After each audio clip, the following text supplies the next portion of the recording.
Welcome. In this video, we will install PyCharm. Now, in earlier videos, we installed Visual Studio Code, which is what we call a code editor. It's lightweight. We choose what we want to install in it. We don't get a lot of, let's say, things that we don't need with it. So we can keep it simple, or we can also install different things. So it becomes more of a general environment for our development, using different languages, different application areas. While PyCharm is more specialized for Python development, and it's what we call an IDE, an integrated development environment. We get a lot of things with it, but it's still lightweight compared to many other options out there.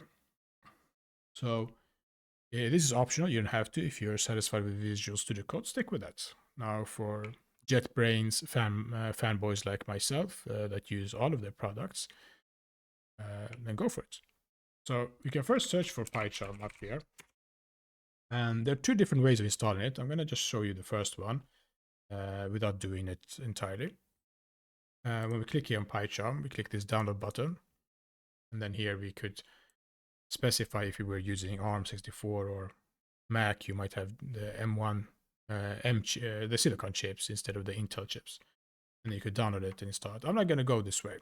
Instead, I'm going to go back to search and I'm going to type JetBrains Toolbox.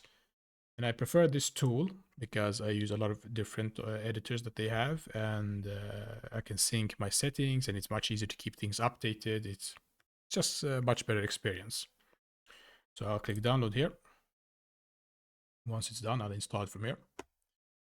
Another great thing is when you have a JetBrains account, you can sync your settings in that if you have a change computer and so on. You can install multiple versions of the same editor if you had a reason for it. Now let's open this and we'll click install.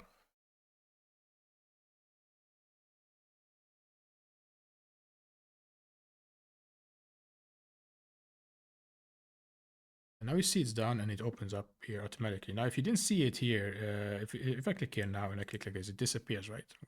Minimize this for a second. You can double click here to open it. But if you didn't see it here, then it might have been in this part when you open up this extended section, and you could have put it there like this. I could just drag it there if I want it there. Now it's up to you how you want it. And now open it. And if you didn't have it open for some reason or you forgot, you just search for it here and we see it's a recent install. Now let's go here. Oh, wow. Now, the first thing, I'll open up this available tools section. We see if they have a lot of tools. We'll install PyCharm, click install. And what it does is basically what we did manually. I'll close this now. And we see it up here. So it's downloading like we would have downloaded it, and then it opened up and installed it for us. And while we wait for that, we could explore a little here. We have this gear icon here. Here is where you would log in later. In the settings section, with the login or create an account, we can customize some appearances or some options. For example, I don't need it to open up every time I start up my system. Yes, I would like to keep it updated automatically. I want to keep it in my system. Now I can close this appearance behavior. Sometimes when you install updates, you can very easily remove what is cached from the old version of that. Just clicking here, clear the download cache, and there will be another one for clearing older installations. Because what they do is when they update, they keep the old one just in case something went wrong with the new one, and you can revert back to it. Pretty handy sometimes.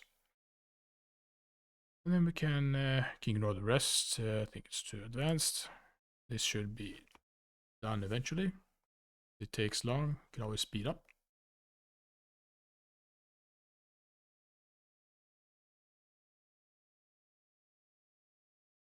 There we go. The installation is complete. Now I can click here to open it. And you can also find, you don't always have to open, oh yeah, let me click allow here. Oh wait, let's see here. Only private networks, great. That's up to you how you handle your networking. You can go for default. Here you can import settings, like your key maps and that from other editors, their own or Visual Studio Code. I'm gonna go skip import here. Now it opens. In the future, you might not want, you don't have to open it from the toolbox. You have it here as well. So I could just search for PyCharm, and then I can pin it to my taskbar, or I could right click here and pin taskbar. So I'll keep it there. And this is how it looks initially. We have a welcome screen similar to VS Code, just a lot cooler. Wants me to choose a theme. We can keep it as is for now, and a key map as is now as well. And we see it created like a default project for us. We might not want that. So we can just click here, see if we have something like close projects. If we don't see that, we can go to new project. And this is how it would look. I just want to see if they changed it a bit. Let's see what happens if I click close. Yes, exit. And then open it up.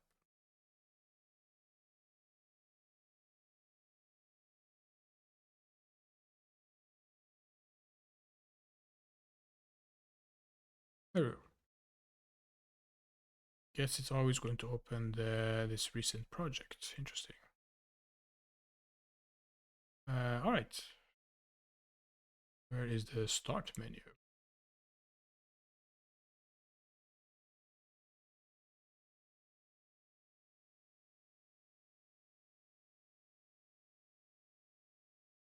Hmm.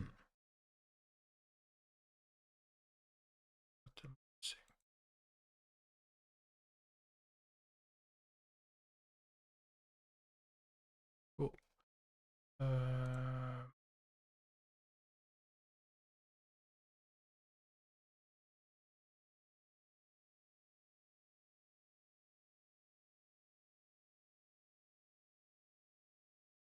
Oh, right. Okay. I guess it's this part that I completely missed. Enable non-modal work screen, perhaps.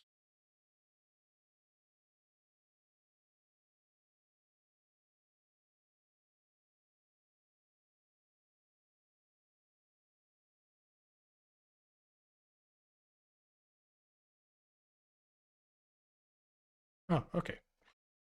There we go. So this is how it looks initially when you open it up. And I guess they've changed the onboarding experience. So when you open this up, we can go to new project here, and a bit similar to VS Code, but not entirely as well. I can browse. So I'm going to go to my desktop, and I'm going to create a new folder here for simplicity's sake. I call it PyCharm, and then enter, select folder. And then here, this is going to do something for us, creating a virtual environment. We can go with that approach because I guess if you're going to be using PyCharm, you're not entirely new to this. So create. And the default option was pure Python. And we see it has created a virtual environment. We see this folder. And I can use this approach with Mixo Defender so it doesn't get slowed down. It'll exclude it for me automatically instead of me having to do it manually, which was the case many years ago. Now I can right click here. I'll go new Python file. Let's call it main. And it has created for us. And then here we can go print chart. It's operational. And then as you see here, we have this button. It says run main py. I can click that. And we see it works. And we can even hotkey that button to simplify our lives. There's one currently now, Shift F10. Let's see if it works for me. Well, no, it works. And if you're a terminal person, you have this terminal icon here. And you see we're already at the root folder, and I type ls. We see I have my main py there. I can just run python main.py. It runs. PyCharm is up and running. Until next time.